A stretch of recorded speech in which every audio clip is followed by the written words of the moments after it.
Hello everyone and welcome to this episode of Steve's Horse Show. Today we're going to talk about 3 steps to prepare yourself and your animals for an emergency. The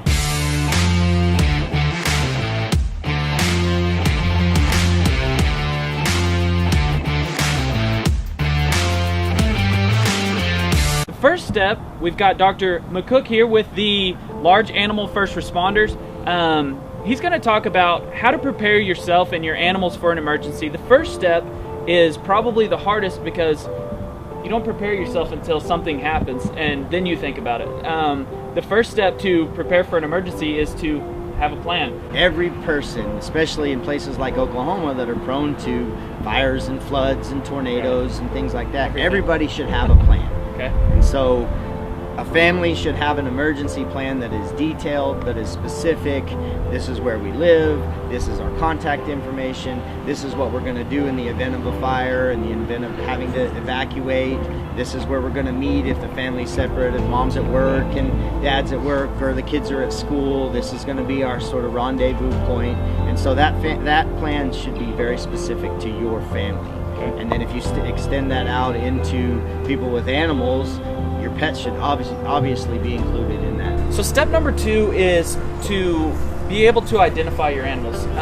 That's something you never think about. You're like, well, I can tell who mine, but sometimes you might not always be there. Probably the most common question that I get when I go to lecture and talk to people about preparedness is, what's the best way to identify my animal? And so when you get into horses and large animals, I get questions, do I spray paint my phone number on my horse's side, or do I write my phone number and information on my horse's hoof with nail polish? And those aren't really good ways of doing things. It's better than nothing. But so one of the things that we really encourage people to do is to microchip their animals. Okay. And small animal people are pretty familiar with that. Yeah. It's become pretty Mainstream, common to microchip your dogs and things like that. But we actually encourage people to microchip their horses, and you can microchip just about any animal anymore. So we actually work with a company called Microchip ID Equine that provides us low-cost chips, and so we go out and do low-cost microchipping clinics. In case someone's never seen that, what does that look like? I mean, you got the horse, where you usually put it up on the neck? Yeah, so you put it in the neck, and so we go into a part of the horse that's called the nuchal ligament, and it's just below the mane of the horse. We go about an inch below the mane, and it's about halfway, midway on the neck, and we go straight into that nuchal ligament. It's just a hard fibrous band of tissue, and so the microchip goes directly into that. It's got a needle insertion. It's a tiny little chip, and so we insert with a needle, and then the chip stays in. We retract the needle.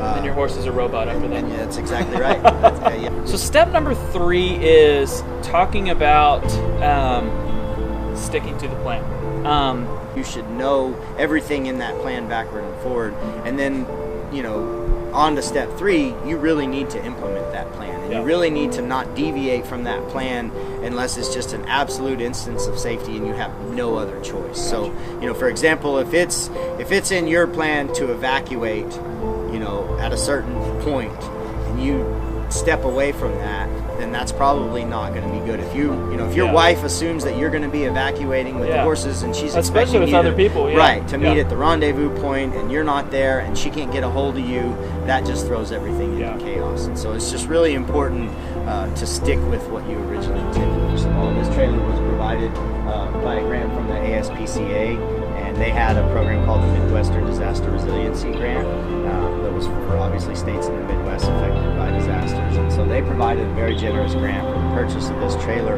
which was matched by WW Trailer. And so they actually built this trailer for us. It's a custom built bumper pull trailer, and so we're capable of putting horses, cattle, sheep, goats, whatever we need to in large this container. Yep, which is really huge. And then you can see the corral panels alongside here. We got a very generous grant from the American Association of Equine Practitioners that allowed us to purchase some of our rescue equipment. And so we carry the corral panels on the side of the trailer. We're able to set up a sort of mini corral if needed, if we have loose animals on a highway, or if we have a situation where fences are down and we need some temporary. Which is a common fire, I guess. Common in fires, certainly common in tornadoes. You'll go out to a farm and all the fences are down. And so that's really handy. And then you see the large black piece of equipment is what's known as a rescue glide. And so we have the ability, if you have a downed animal, pound horse. You can actually put that on the rescue bike. It comes with straps. Strap them down. It has a little Like an helmet for their ambulance. head. Yes, and then we can actually move that animal. Wow. You know, because you can't move a 1,200-pound horse. sled, You're not yeah. going to lift him and pick him Wow. up. This is all volunteer based. It is. It is. Yep.